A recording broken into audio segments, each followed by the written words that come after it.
What's up guys, Cass here from Giveaway Studios, and on this one we're going to review 10 different useful cosplay items that I use in shop. And maybe you can purchase some for yourself and make your workflow a little faster or more efficient, whatever the case may be. Alright, let's get it. So let's start with some of the more basic stuff. A ruler, but not just any ruler. These metal rulers are really good for the type of stuff that I do. They have a cork backing, which makes sure that they don't slip when you're trying to cut something. And of course they come in different lengths. I like having like a really long 30-inch one. I have one that's even longer than this. And I have just like your regular ruler.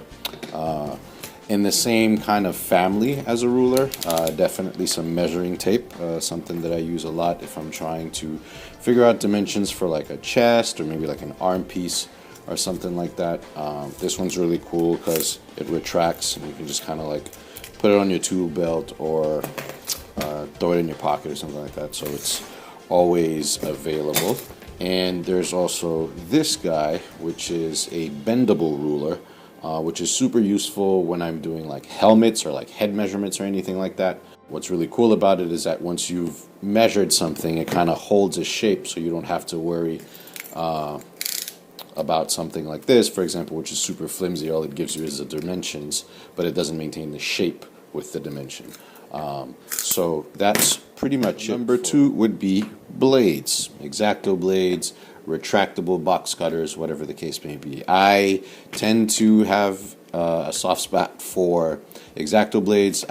For me personally, I feel like I can be a lot more precise with my cuts than with like the big old bulky box cutters. I know a lot of people use kind of like a whetstone to sharpen the blades. The metal against the grain is kind of like nails on a chalkboard for me, so I rather just buy a pack of 120 for like $5 and know that I'm good.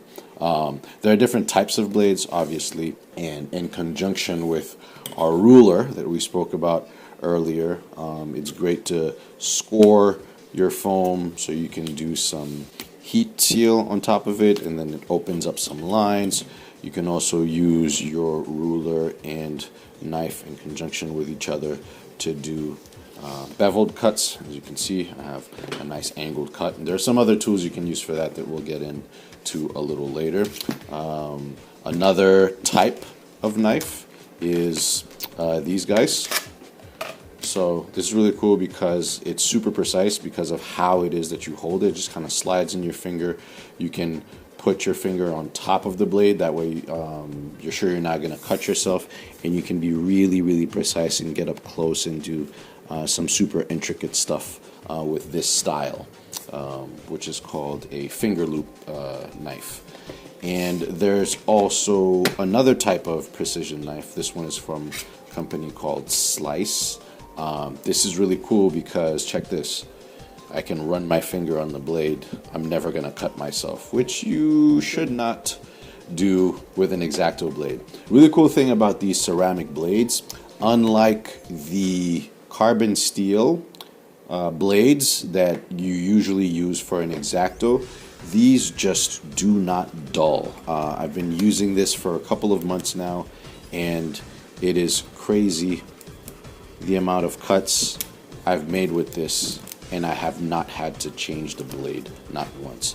Now obviously it's a very shallow blade, so it doesn't work really well with this thick 10mm foam, but like a 2mm, a 3mm, 4mm, 5mm, this is super duper good. And again, I've owned this for months and I've yet to change the blade. And usually when I'm working with the carbon steel blades of any type of X-Acto, I end up changing them at least 4 or 5 times per 24x24 sheet because they dull that easily. But they're cheap enough that they're super disposable.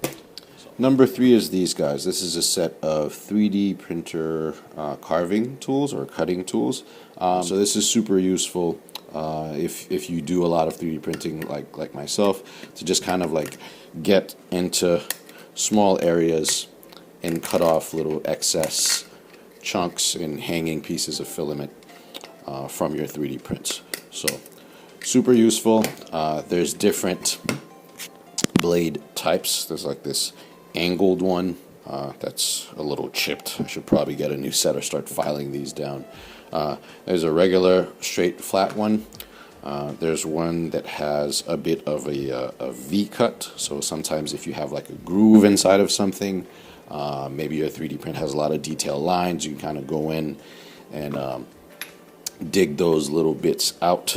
This one has a little bit of a curve, similar type of usage as the angled one, depending on the type of stuff that you're doing.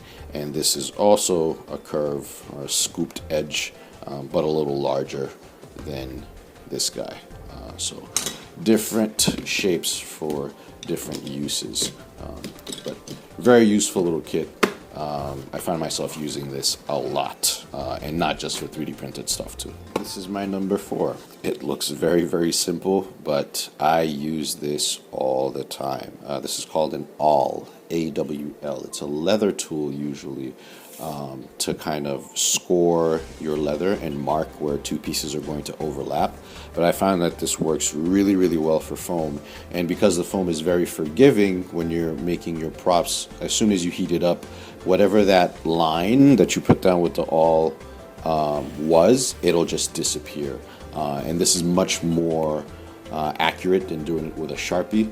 It also is super useful for etching acrylic. Now there are other automated tools that you can use to do this, for example laser cutter, but there's also some other type of engraving tools. You guys can tell me in the comments if you want me to review more advanced tools, but this is definitely a way of doing this. So let's say I wanted some lines on my acrylic, I can go ahead and fill those in.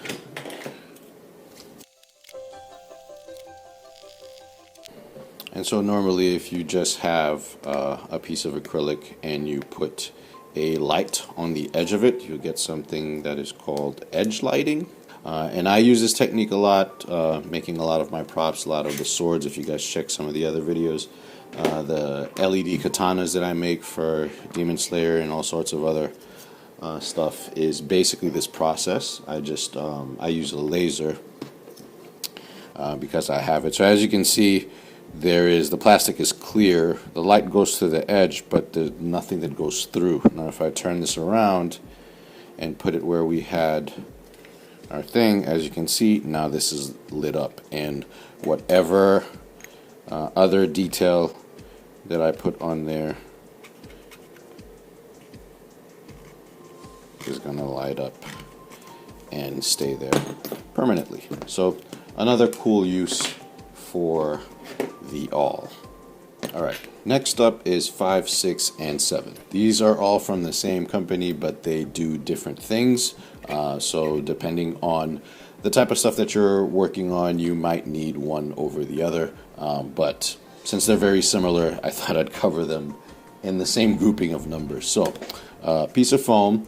First off, we have this beveled foam cutter. Remember how earlier I told you guys you can cut with your blade and an X-Acto at an angle. This already has a preset angle that you can just rest your hand on. You can adjust the length of the blade, so you always want to make sure that the blade touches your table, right, as you're cutting, and then you adjust, and you can just smoothly and consistently get a nice clean straight cut. You can also take this off and you can flip that around the other side, and now you can make a straight cut that you're nice and secure with. So that's what this one does. The other one are these guys. These guys are little hole punches, super easy for making like rivets or just in general making holes through the foam. Just kind of press down and take it out, and then just gotta pull the foam right out. And they have them in different sizes, so I can even put a hole inside of a hole. See if we can get that to work right now. There's no leverage on this piece, so I'm just doing it by hand, but be super careful doing this. As soon as you got it in there enough, right, take it out. Now you have a hole within a hole. Super useful for doing all sorts of stuff. Maybe you're trying to do something that looks like it's stitched. You can pre-cut your holes through it, stitch it with foam. This one, very similar, just a larger hole and a slightly different mode of operation. This one you hold it down and you twist until you make it through all of the way, or you feel the table underneath you on the other side, which I just felt. Okay, and what's really cool about this one, it has a little eject button, so you can push the foam right out. The little ones don't, but the big one does, which is kind of cool. And for that 7th place, we have this guy, another foam cutter.